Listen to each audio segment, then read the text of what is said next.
Before you watch all the other YouTubers telling you how great this watch is, let's have some true time with Rennie.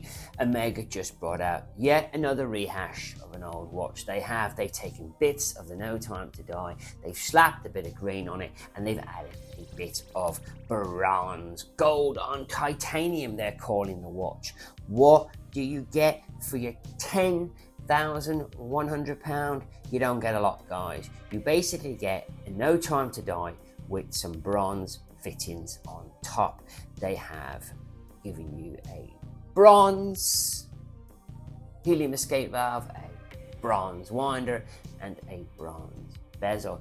I'm not knocking the watch. I quite like green, and their rubber version is actually quite attractive, however completely unoriginal.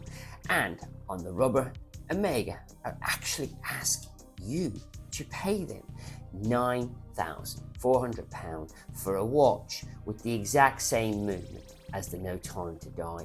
They have done nothing to improve the watch in any way, shape or form. This watch is basically tits on a ball. Nobody wants to pay £9,500 MSRP for a No Time to Die at an Omega boutique. So you have got to be crazy to bring out a watch that is basically the same watch with a couple of tiny differences. And the worst one is it's thicker. They have gone and made it thicker. The No Time to Die is 13 millimeters thick, and this bad boy is 13.8 millimeters thick. And because of the bronze gold, it's now heavier. They've gone thicker and heavier, basically backwards. I do not know why they think that people want to pay more for an Omega than less. What I'm about to show you will shock you and will probably get me in trouble with Omega, but I just don't care, because I need to expose the double standard at Omega, the double standard that's going on at Omega, and what the head of Omega really thinks about his own brand. Keep watching.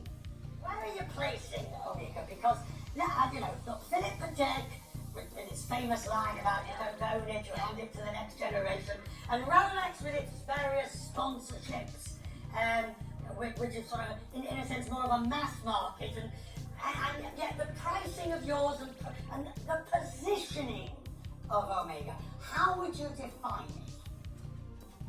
I mean, it's a very simple watch. We are a leading watch brand in the segment between $5,000 and $15,000, which is a very attractive one. It's a one that, people are, sometimes spending something that is very important for them, for having a very good feeling on the wrist. We're a symbol of achievement. For us, it's very important to keep the right pricing and to keep our products on the right level of pricing for all the consumers worldwide.